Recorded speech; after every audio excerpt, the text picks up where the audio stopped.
Assalamualaikum warahmatullahi wabarakatuh. Perkenalkan, nama saya Diana Vitasari dengan NIM akhir 006 dari PTI 2021 kelas B. Di sini saya akan menjelaskan mengenai materi routing dinamis. Jadi untuk pengertian dari routing dinamis adalah salah satu jenis router yang memiliki dan dapat membuat tabel routing yang secara otomatis. Caranya yaitu dengan mendengarkan lalu lintas jaringan dan juga saling berhubungan antara router lainnya. Lalu setelah itu ada kelebihan dari routing dinamis. Yang pertama, ada hanya mengenalkan alamat network yang terhubung langsung dengan routernya. Jadi, kita tidak perlu mengetahui semua alamat network yang ada. Lalu yang kedua ada, bila terjadi penambahan suatu network baru, tidak perlu semua router mengkonfigurasi. Hanya router-router yang berkaitan saja yang perlu melakukan konfigurasi. Lalu yang ketiga ada lebih mudah untuk mengatur network yang besar. Hal ini tuh dikarenakan apabila terdapat sebuah jalur yang rusak, maka dia akan otomatis memilih jalur yang lain. Maka dari itu dapat dikatakan router dinamis ini lebih mudah untuk mengatur sebuah network yang besar.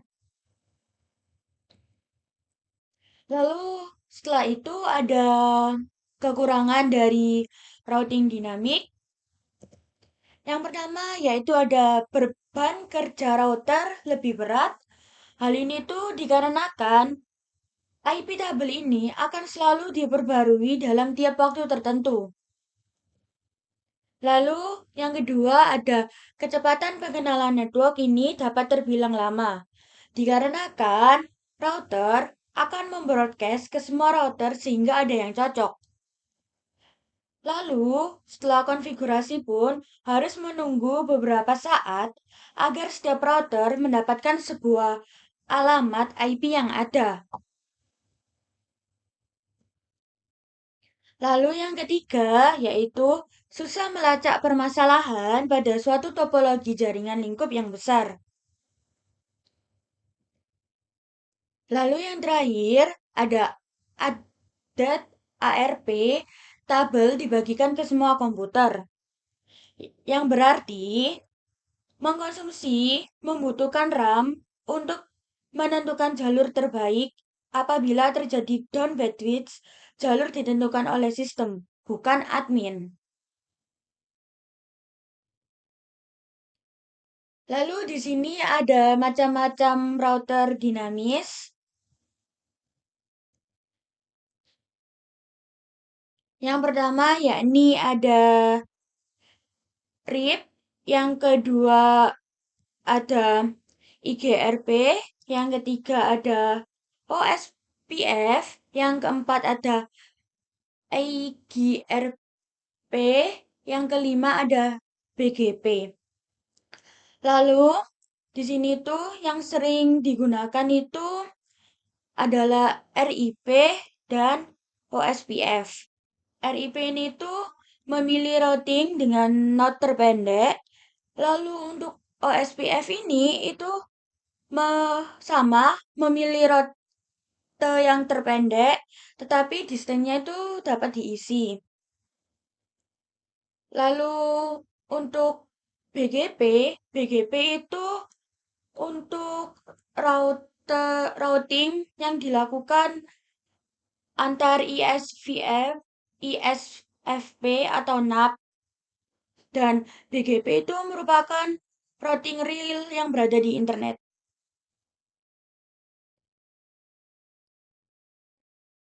Lalu di sini karena kita akan hanya melakukan praktikum routing dinamis menggunakan RIP, maka di sini saya akan membahas RIP saja.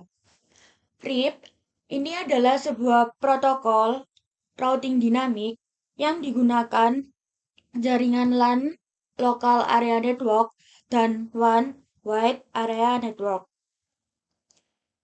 Protokol ini tuh diklasifikasikan sebagai Interior Gateway Protocol atau IGP, dan protokol ini tuh menggunakan algoritma Distance Vector Routing. Lalu setelah penjelasan mengenai RIP atau RIP, kita ada cara kerjanya. Yang pertama yaitu ada host mendengar pada alamat broadcast jika ada update routing dari gateway. Yang kedua, host akan memeriksa terlebih dahulu routing tabel lokal. Jadi, jika menerima update routing, maka host akan menerima atau memeriksa terlebih dahulu routing tabel lokal. Lalu, yang ketiga, jika belum ada informasi segera dimasukkan ke routing tabel. Jika tadi rutenya sudah ada, maka metrik yang terkecil akan diambil sebagai acuan. Lalu cara kerja yang kelima yaitu rute melalui suatu gateway akan dihapus jika tidak ada update dari gateway tersebut dalam waktu tertentu. Jadi jika tidak ada update dari gateway tersebut, maka rutenya akan dihapus. Lalu cara kerja yang terakhir yakni ada khusus untuk gateway, RIP akan mengirimkan update routing pada alamat broadcast. Akan mengirimkannya itu di setiap network yang terhubung. Lalu di sini ada karakteristik dari RIP. Yang pertama yaitu menggunakan Distance Vector Routing Protocol. Lalu yang kedua ada maksimum hopnya, ada count 15. Dan jika hopnya ke 16 maka dianggap unreachable. Lalu yang ketiga ada secara default ini routing akan update 30 detik sekali. Lalu yang keempat, RIP V1 itu tidak akan mengirimkan subnet mask pada update, sedangkan RIP V2 akan mengirimkan subnet mask pada update 2.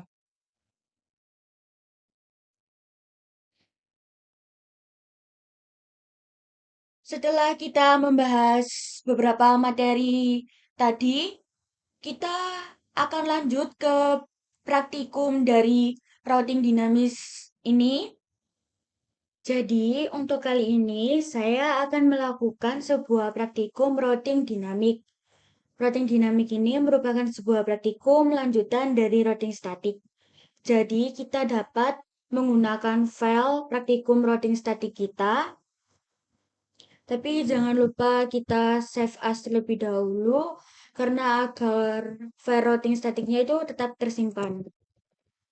Kita buat save as dengan nama routing dinamik.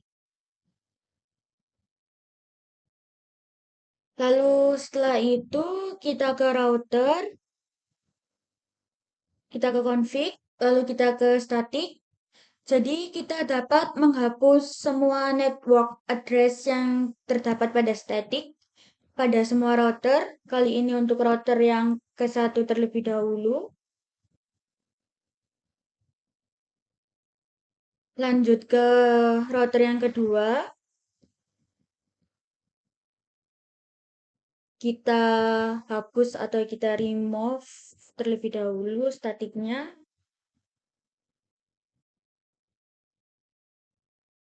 Ke router yang ketiga.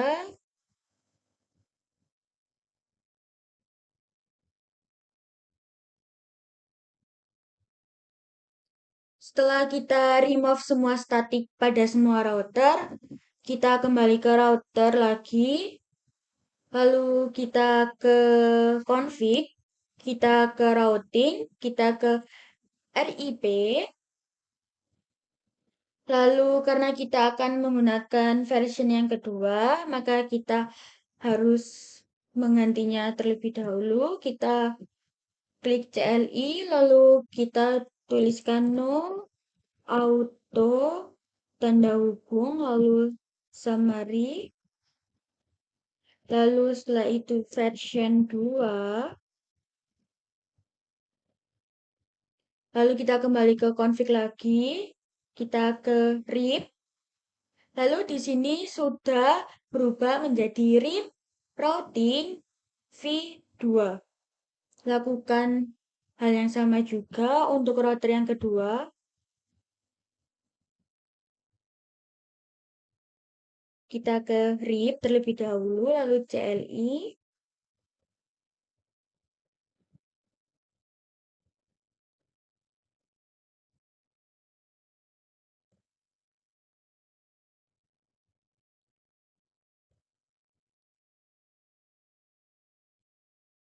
Lalu di sini juga sudah berubah untuk router yang kedua, RIP routing v2. Lalu lanjut ke router yang ketiga, kita ke RIP, kita ke CLI, lalu kita ketikkan no auto summary, enter, setelah itu version 2, kita enter juga, lalu kita ke config, kita ke RIP kembali, di sini untuk router 3 sudah berubah menjadi RIP routing v2. Lalu setelah itu kita ke router kembali, lalu kita ke RIP, lalu kita masukkan alamatnya. Jadi di sini pada router 1 ini memiliki 3 tangan. Kenapa 3? Karena PC 1 dan PC yang kedua ini digabungkan menjadi satu, jadi ini terhitung satu tangan. Lalu ini 2, lalu ini yang ketiga. Kita masukkan alamat dari PC yang ke-1 dan PC yang kedua, alamat gabungannya yakni 192.168.1.0, kita add, lalu kita masukkan alamat untuk menghubungkan router yang ke-1 ke router yang kedua, yakni 12.12.12.0, lalu kita add, lalu untuk yang ke router 1 ke router 3, yakni 13.13.13.0, kita add, lakukan hal yang sama juga untuk router yang kedua, jadi kita ke RIP. Di sini router yang kedua ini memiliki 3 tangan, yakni tangan pertama untuk menghubungkan PC yang ketiga, lalu yang kedua untuk menghubungkan ke router 1, lalu yang ketiga untuk menghubungkan ke router yang 3, kita masukkan terlebih dahulu sebuah network untuk PC yang ketiga, yakni 192.168.1.128, kita add. Lalu untuk menghubungkan ke router 1 yakni dengan alamat 12.12.12.0, kita add. Lalu untuk ke router 3 yakni dengan alamat 23.23.23.0, kita add. Lalu kita atur juga untuk router yang ketiga ke RIP, kita masukkan alamatnya. Untuk router 3 ini memiliki 4 tangan, yakni tangan pertama untuk membuka server 1, lalu untuk membuka server kedua, lalu setelah itu untuk membuka server untuk menghubungkan ke router yang ke-1, lalu untuk menghubungkan ke router yang kedua. Kita masukkan network dari server 1, yakni 33.33.33.0, kita add. Lalu masukkan juga untuk server yang kedua, yakni 43.43.43.0, kita add. Lalu setelah itu kita masukkan network untuk router yang pertama atau untuk yang menghubungkan ke router yang pertama, yakni 13.13.13.0, lalu kita add. Lalu setelah itu kita masukkan untuk yang menghubungkan ke router yang kedua, yakni 23.23.23.0. Lalu kita add. Lalu setelah selesai semuanya, jangan lupa kita ke global, lalu ke setting. Lalu setelah itu kita save agar konfigurasi yang telah kita lakukan tersimpan. Kita save. Lakukan hal yang sama juga untuk router yang kedua.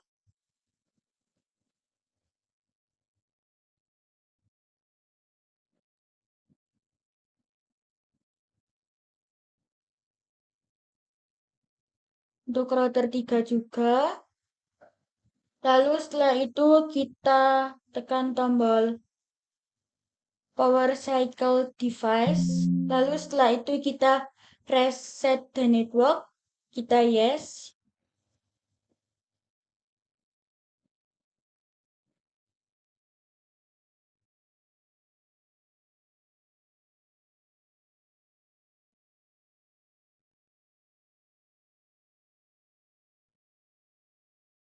Lalu setelah itu kita ke router. Kali ini kita ke router 1. Lalu kita pilih RIP. Lalu setelah itu kita ke CLI. Kita exit terlebih dahulu. Exit. Masih exit lagi. Jika sudah muncul seperti ini, lalu kita tuliskan show IP router.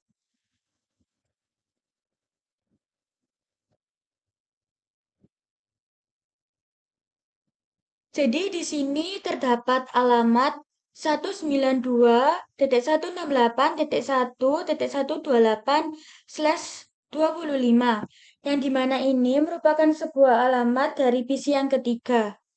Jadi, jika PC yang ke-1 maupun PC yang kedua akan mengirimkan pesan ke PC yang ketiga, dia akan melalui atau via 12.12.12.2 yang dimana ini merupakan sebuah alamat untuk menghubungkan router ke-1 dengan router yang kedua.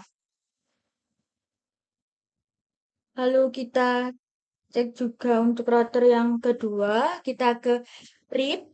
Kita ke CLI, lalu setelah itu masih kita exit. Exit. Lalu setelah itu show IP router.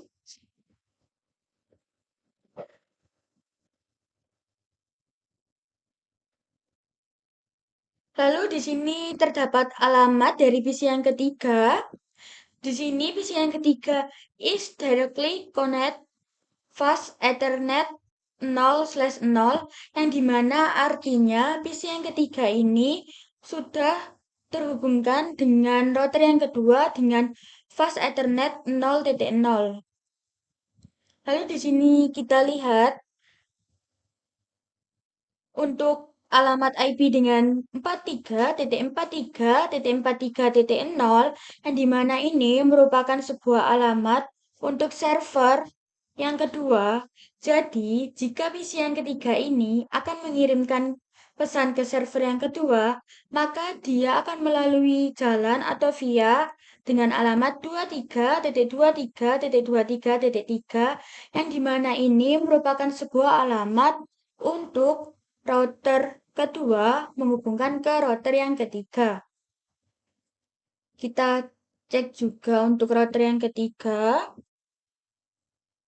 Kita ke RIP, lalu kita ke CLI, lalu kita masih exit. Exit. Lalu setelah itu show IP router.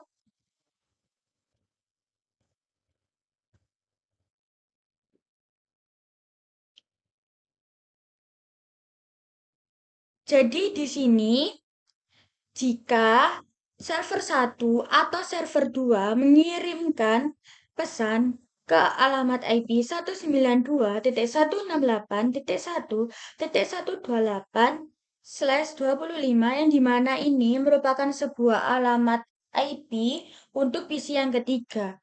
Jadi, dia akan melalui jalan atau via 23.23.23.2, yang dimana ini merupakan sebuah alamat untuk menghubungkan router yang ketiga dengan router yang kedua. Jadi, routing dinamik ini dia akan memilih jalur terpendek untuk menyalurkan pesannya. Jadi dia otomatis akan memilih jalur yang terpendek. Lalu setelah itu kita ke mode simulation. Lalu ininya jangan lupa hanya ICMP saja. Lalu kita buat simple PDU dari PC 1 ke PC yang kedua. Lalu kita amati jalannya bagaimana.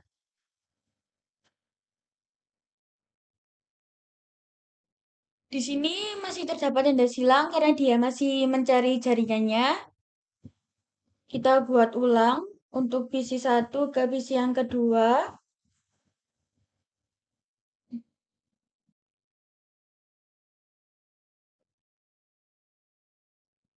Router 1 akan mengirimkan pesan ke PC yang kedua karena itu merupakan alamat IP yang dituju PC 1.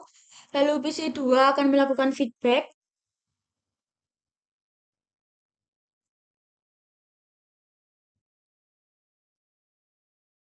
Di sini statusnya successful. Kita delete skenario-nya, kita lanjutkan ke skenario berikutnya, yakni dari PC 1 ke PC 3. Router 1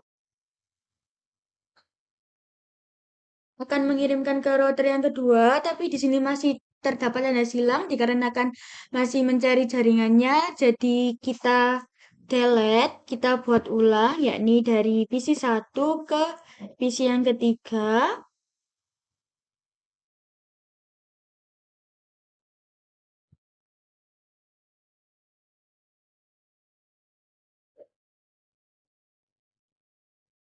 Jadi PC yang ke-1 akan mengirimkan ke router yang satu, lalu router 1 akan otomatis memilih jalur terpendek, yakni dia langsung akan mengirim ke router yang kedua, karena itu merupakan jalur yang terpendek.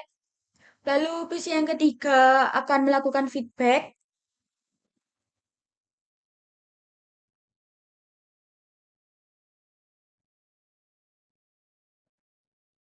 Di sini pun statusnya successful.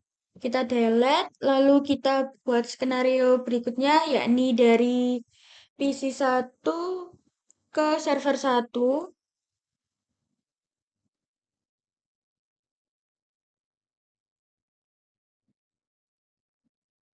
Di sini pada router 3 juga masih terdapat tanda silang karena dia masih mencari jaringannya. Jadi kita buat ulang dari PC 1 ke server 1.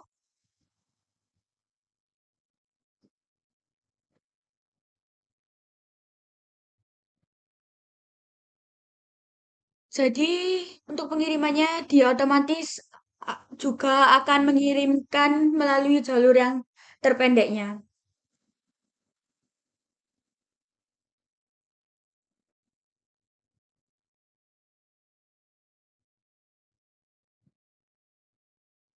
Server 1 pun juga akan melakukan feedback. Dan di sini juga statusnya sudah successful. Kita delete, kita lanjut ke skenario yang berikutnya, yakni dari PC 1 ke server 2.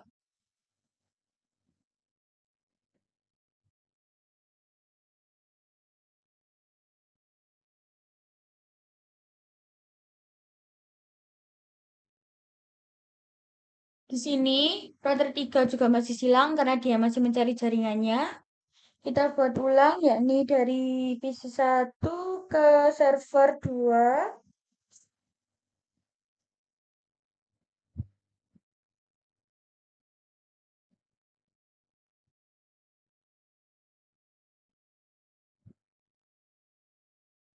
Server 2 juga pun akan melakukan feedback.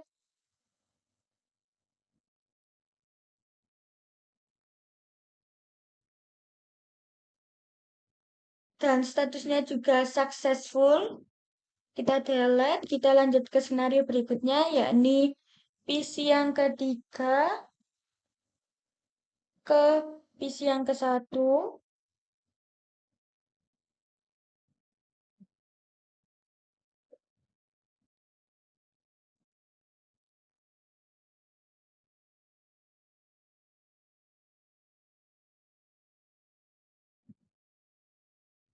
PC yang ke satu pun juga akan melakukan feedback.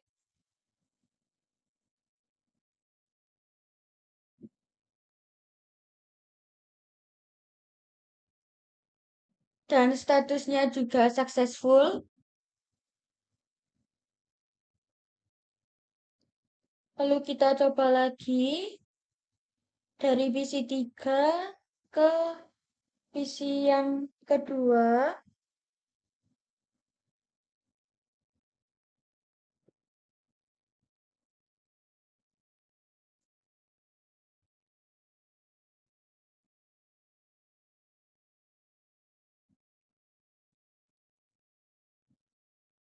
Dia juga akan otomatis memilih jalur yang terpendek.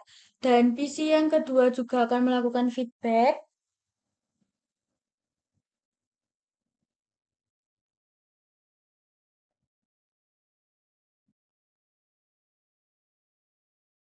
Dan statusnya di sini juga successful. Kita delete karena kita akan lanjut ke skenario selanjutnya, yakni dari PC 3 ke server 1.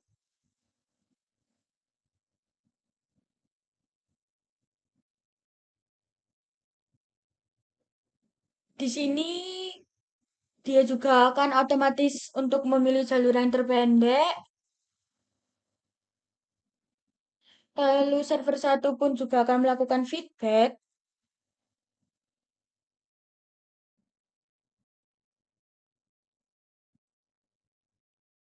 Dan di sini statusnya juga successful. Kita delete. Kita lakukan juga skenario selanjutnya, yakni PC 3 ke server yang kedua.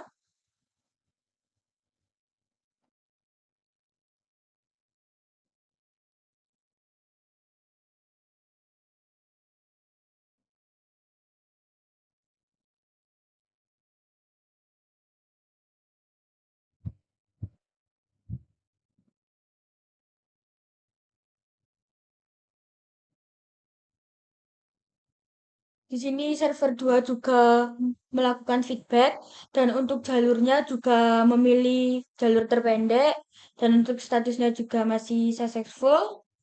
Kita delete, kita lanjut ke skenario berikutnya, yakni dari server 1 ke PC yang ke satu.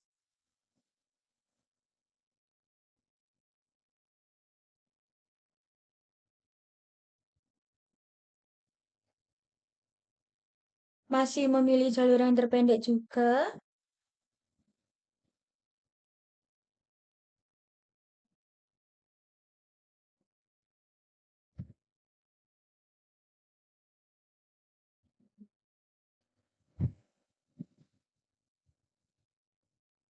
PC yang ke satu juga melakukan feedback, maka dari itu statusnya juga masih successful. Kita delete. Lalu kita coba dari server pertama ke server yang kedua.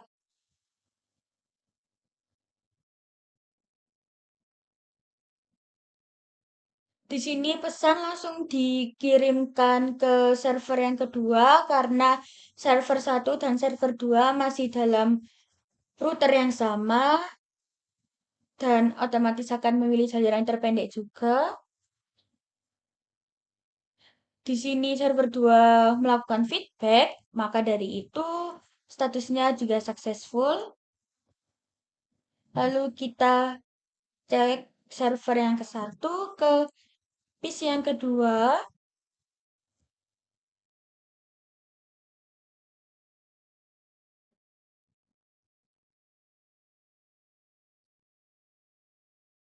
Dan jalannya juga masih sama pada saat kita melakukan simple PDO tadi dari server 1 ke PC yang ke satu.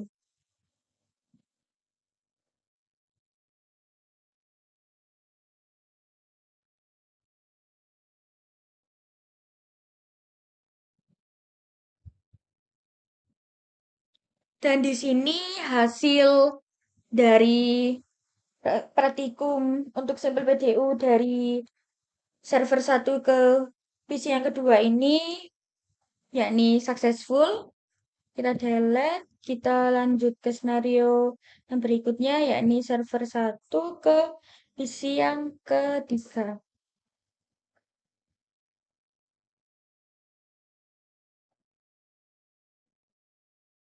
Jadi di sini akan otomatis memilih jalur terpendek dan otomatis akan langsung dikirimkan ke router yang kedua.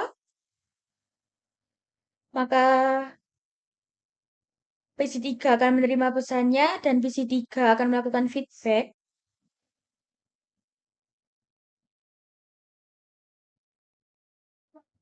Di sini statusnya juga successful. Kita delete. Lalu setelah itu kita ke real time. Kita tracing.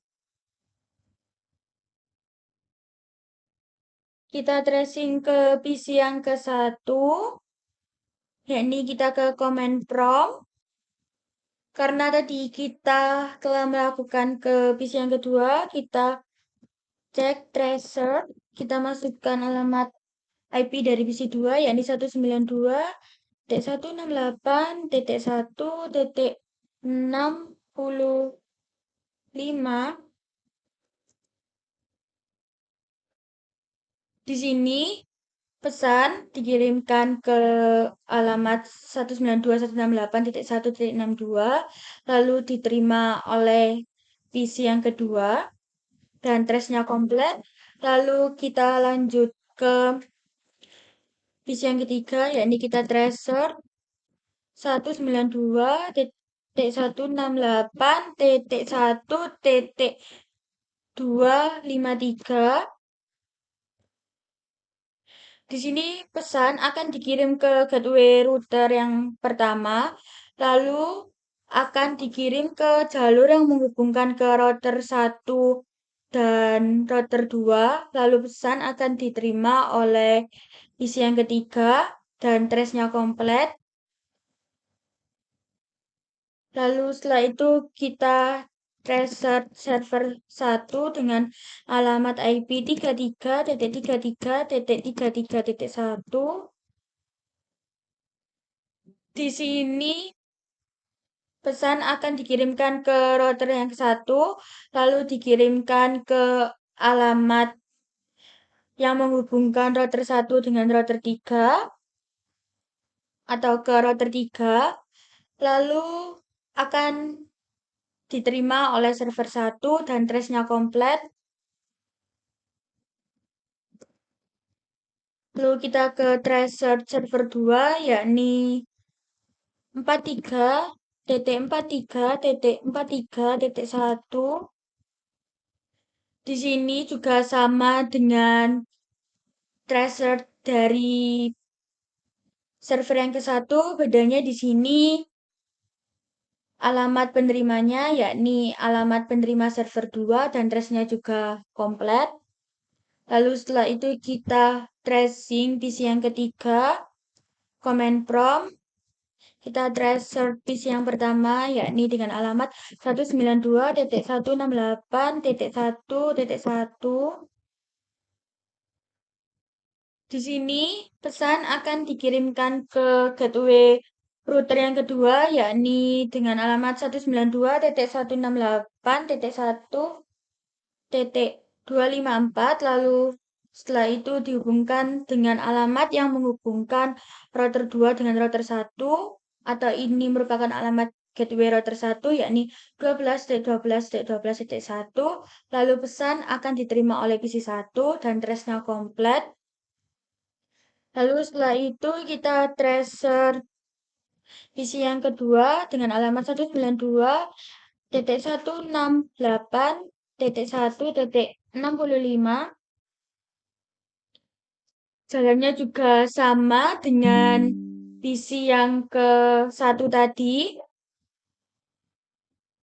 Tetapi bedanya di sini hanya alamat penerimanya karena yang dituju adalah PC yang kedua.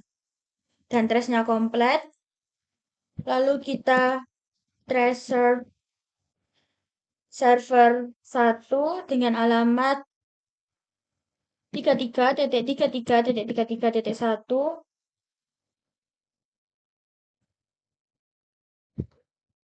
Jadi di sini dia akan melewati gateway dari router yang kedua. Lalu setelah itu akan melewati alamat 23.23.23.3 yang dimana ini merupakan sebuah alamat yang menghubungkan router yang kedua dengan router yang ketiga atau dapat dikatakan gateway router yang ketiga. Lalu setelah itu pesan diterima oleh server 1 dan trace-nya komplit. Lalu kita tracer server yang kedua dengan alamat 43.43.43.1. Jalannya juga masih sama dengan server yang ke satu tadi. Tetapi di sini bedanya hanya alamat penerimanya karena yang dituju adalah server yang kedua dan trace-nya memiliki status komplit. Lalu setelah itu kita ke server 1, kita ke command prompt, kita tracer PC yang pertama yakni tracer 192.168.1.1. Di sini dia akan melalui gateway router yang ketiga dulu, lalu melalui jalan yang menghubungkan router yang ketiga dengan satu, atau ini gateway router 1. Lalu setelah itu pesan akan diterima oleh PC yang pertama dan trace-nya komplit. Lalu kita tracer server yang kedua dengan alamat 43.43.43.1. Di sini dia akan melewati router yang ketiga saja, lalu setelah itu pesan akan diterima oleh server kedua dan trace-nya komplit. Lalu kita tracer PC yang kedua juga dengan alamat 192.168.1.65. Di sini dia akan melewati router yang ketiga, lalu setelah itu akan dikirimkan ke router yang ke satu, lalu pesan akan diterima oleh PC yang kedua. Hal ini juga sama dengan PC yang ke satu, tetapi bedanya di alamat penerimanya. Dan trace-nya pun juga komplit. Lalu kita trace yang terakhir, yakni PC yang ketiga dengan alamat 192.168.1.253. Di sini dia akan melewati router 3, lalu akan melalui sebuah alamat yang menghubungkan router 3 dengan router yang kedua. Lalu setelah itu pesan diterima oleh PC yang ketiga. Jika telah kita melakukan simulation dan mentracernya, kita membuat skenario akan memutus salah satu kabel. Di sini saya akan memilih memutus kabel dari router 1 ke router yang ketiga dan sebaliknya router ketiga ke router yang ke satu. Caranya kita dapat klik router, lalu kita ke config. Karena yang menghubungkan router 1 dengan router 3 ini adalah serial 3/0, maka di sini kita off-kan. Untuk router yang ketiga juga, kita ke config, lalu kita ke kabel serial 2, karena yang menghubungkan router 3 dengan router yang ke satu adalah serial 2. Jadi kita off-kan juga. Di sini sudah dapat tanda merah, yang artinya sudah tidak terhubung. Lalu setelah itu kita tunggu beberapa detik, karena dia masih mencari jalannya.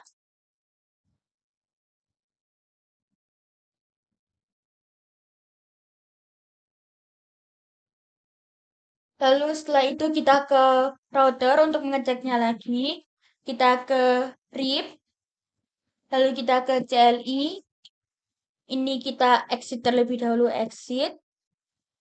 Lalu exit. Setelah muncul seperti ini, kita tuliskan show IP router.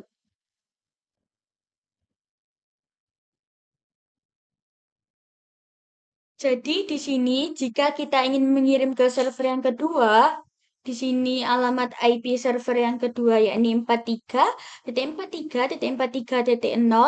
Jadi dia akan melalui jalan atau via 12.12.12.2 yang dimana ini merupakan sebuah alamat untuk menghubungkan router yang ke satu dengan router yang kedua. Dan kenapa dia tidak lewat sebelah sini? Dikarenakan kabel yang sebelah sini sudah saya off-kan tadi. Kita buktikan. Kita ke mode simulation. Lalu setelah itu kita buat simple PDU. Kita coba dari PC1 ke server yang kedua. Kita jalankan.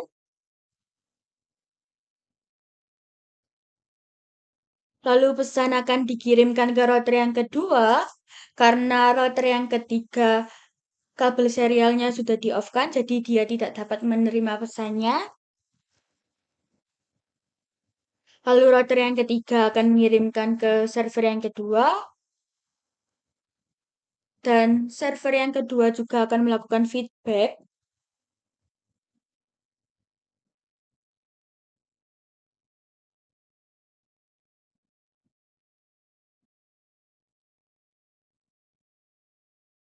Dan status pengirimannya pun successful. Sekian yang dapat saya sampaikan. Kurang lebihnya mohon dimaafkan. Wassalamualaikum warahmatullahi wabarakatuh.